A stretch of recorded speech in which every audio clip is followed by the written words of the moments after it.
Good morning students.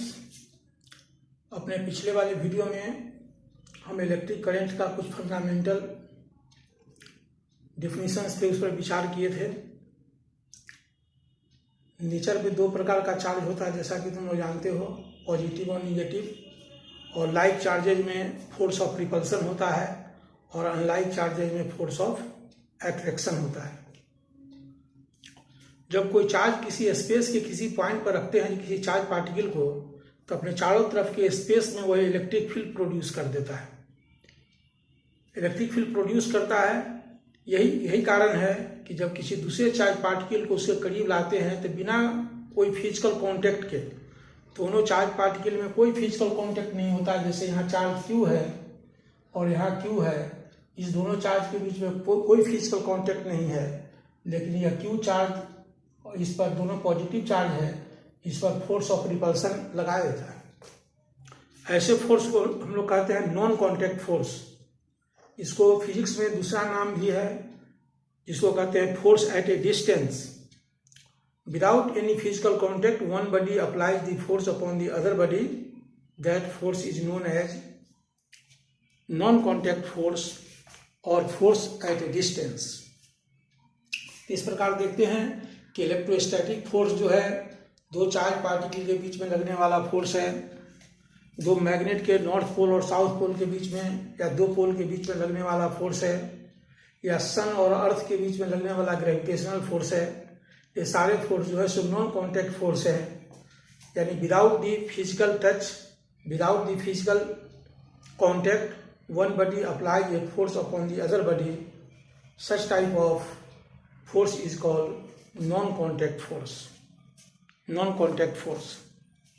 आज हम लोग देखेंगे कि चार्ज पार्टिकल जो चारों तरफ अपने एक इलेक्ट्रिक फील्ड प्रोड्यूस करता है, जहां तक वह किसी और चार्ज को अट्रैक्ट कर सकता है या रिपेल कर सकता है, उस पूरे स्पेस को, चार्ज के चारों तरफ की वजह से पूरे स्पेस को हम लोग कहते हैं इलेक्ट्रिक फील्ड। ब्लैक बोर्ड पर फिगर बना हुआ है, देखोगे कि यहाँ चार्ज Q है, इसके चारों तरफ का यह स्पेस है।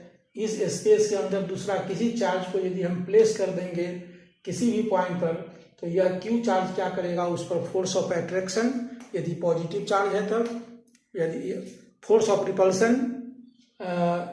लगाएगा, यदि यह चार्ज पॉजिटिव है और किसी पॉजिटिव चार्ज को रखेंगे तो फोर्स ऑफ रिपल्सन लगाएगा, और यदि कोई निगेटिव चार्ज को रख देंगे तो फोर्स ऑफ एट्रैक्शन लगाएगा।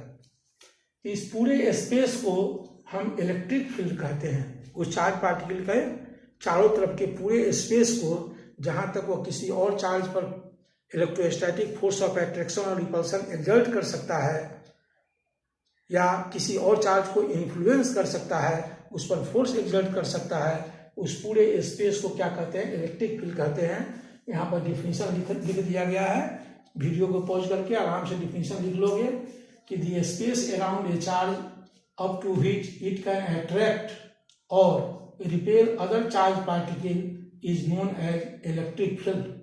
उसको हम इलेक्ट्रिक फील्ड कहते हैं। लेकिन वह फोर्स ऑफ एट्रैक्शन और रिपल्सन जो है सो डिफरेंट पॉइंट पर डिफरेंट होता है।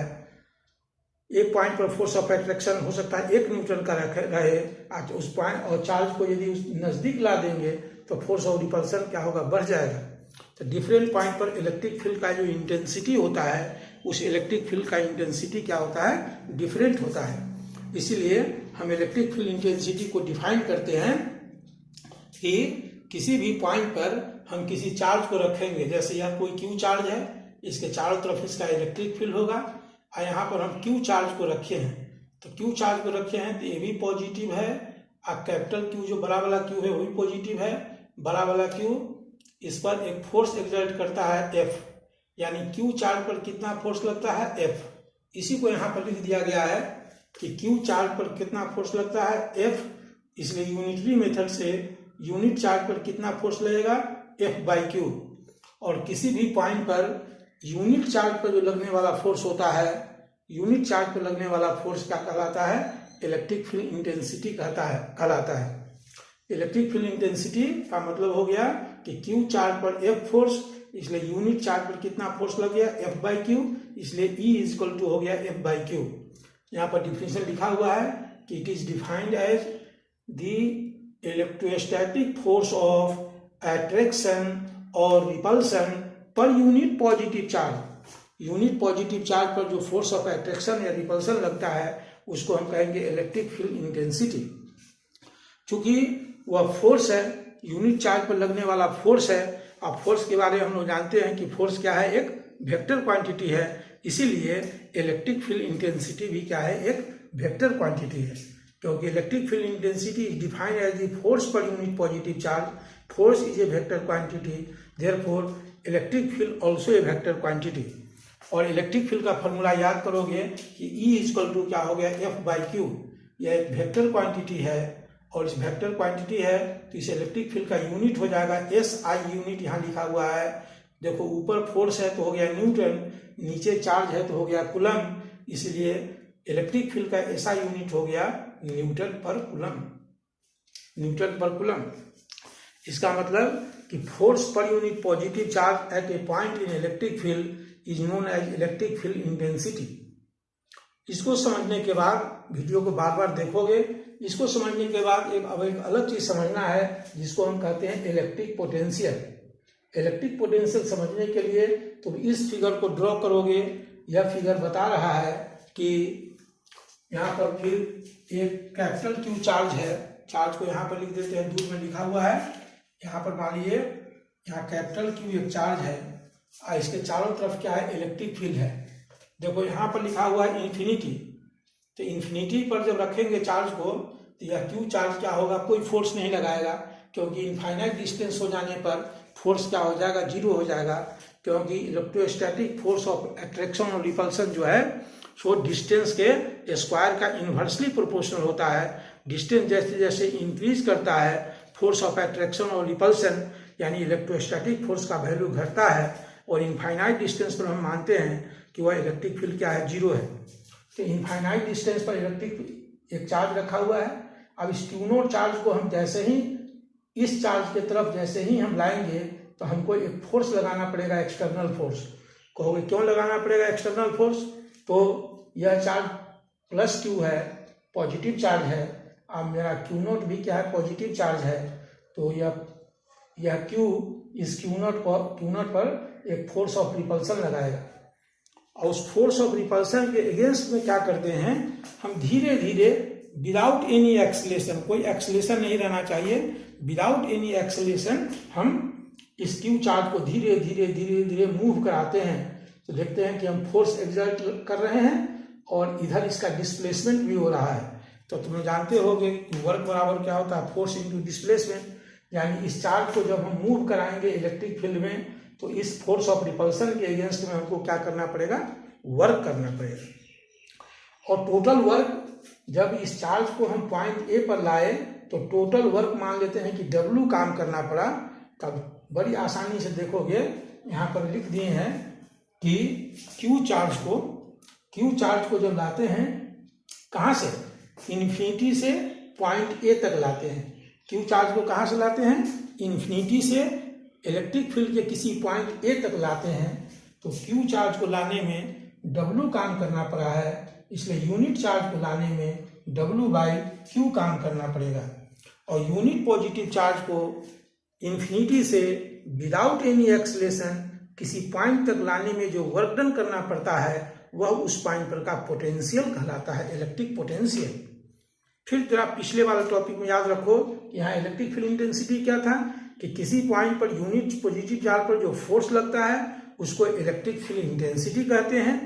और इन्फिनिटी से यूनिट पॉजिटिव चार्ज को किसी पॉइंट तक मूव कराने में जो वर्क डन करना पड़ता है उस वर्क डन को हम क्या कहते हैं, इलेक्ट्रिक पोटेंशियल कहते हैं। तो Q चार्ज को मूव कराने में W काम करना पड़ा, तो यूनिट चार्ज को मूव कराने में काम करना पड़ेगा W/Q। इसलिए यही W/Q क्या होगा, इलेक्ट्रिक पोटेंशियल हो जाएगा। लेकिन इलेक्ट्रिक पोटेंशियल को हम V से डिनोट करते हैं, इसलिए यहाँ पर फॉर्मूला लिखा हुआ है V = W/Q। V = W/Q। अब तुम ध्यान दोगे कि यह पोटेंशियल जो है, जो इलेक्ट्रिक पोटेंशियल है, यह वर्क डन पर यूनिट पॉजिटिव चार्ज है। और वर्क डन क्या होता है, हम लोग जानते हैं कि एक स्केलर क्वांटिटी होता है। इसलिए मेरा पोटेंशियल V भी जो है सो स्केलर क्वांटिटी है। लेकिन फिर से याद दिलाते हैं कि इलेक्ट्रिक फील्ड क्या था, force per unit positive charge, इसलिए इलेक्ट्रिक फील्ड क्या है, वेक्टर क्वांटिटी है, लेकिन इलेक्ट्रिक पोटेंशियल क्या है, स्केलर क्वांटिटी है। अब आगे देखते हैं, इसके यूनिट पर हम लोग विचार करते हैं तो देखते हैं कि V इक्वल टू है W/Q, और W होता है जूल, वर्क का यूनिट क्या होता है, जूल होता है इसका यूनिट, और चार्ज का ऐसा यूनिट क्या होता है, कूलम होता है, इसलिए पोटेंशियल का ऐसा यूनिट हो गया जूल पर कूलम। इसका मतलब इस वीडियो में हम लोग देखें कि इलेक्ट्रिक फील्ड क्या है, इलेक्ट्रिक फील्ड इंटेंसिटी को मैथमेटिकली कैसे डिफाइन करेंगे, इलेक्ट्रिक फील्ड स्केलर क्वांटिटी है कि वेक्टर क्वांटिटी है, इलेक्ट्रिक फील्ड का यूनिट क्या है, ये सारा चीज देखिए, इतना में ही बहुत सारा चीज है ये। उसी पर उसके बाद देखें कि इलेक्ट्रिक पोटेंशियल क्या है, इलेक्ट्रिक पोटेंशियल को किसी पॉइंट पर हम लोग कैसे डिफाइन करते हैं, इलेक्ट्रिक पोटेंशियल स्केलर क्वांटिटी है कि वेक्टर क्वांटिटी है, उसका ऐसा यूनिट क्या है। तो सारा चीज बोर्ड पर सब चीज लिखा हुआ है, इसको वीडियो पॉज करके क्या करना है, इसको नोट्स को भी लिख लेना है, और नोट्स लिखने से भी नहीं होगा, उसको याद करना है, और याद करके अपने से खुद एक बार जब तुम लिख लोगे और उससे मिला करके देख लोगे कि कोई गलती नहीं हो रही है, तब तुम्हारा उसमें मास्टरी हो जाएगा। ये बहुत इंपॉर्टेंट टॉपिक है, इलेक्ट्रिक करंट को आगे जो हम लोग एक्सप्लेन करेंगे उसको जानने के लिए। ठीक है, धन्यवाद। हम आशा करते हैं कि तुम लोग सुरक्षित होगे, यह विपत्ति का समय भी गुजर जाएगा। हम लोग अभी एक दूसरे को देख नहीं पा रहे हैं, एक समय ऐसा आएगा फिर हम लोग क्लासरूम में बैठेंगे, साथ साथ पढ़ने और पढ़ाई का काम होगा, लेकिन अपने आप को परिस्थिति के अनुकूल ढालना है। अभी जो परिस्थिति है उसी परिस्थिति में पढ़ाई लिखाई तुम लोग का रुकना नहीं चाहिए। हम आशा करते हैं कि तुम लोग सब अपने अपने घरों में सुरक्षित होगे। ठीक है, धन्यवाद।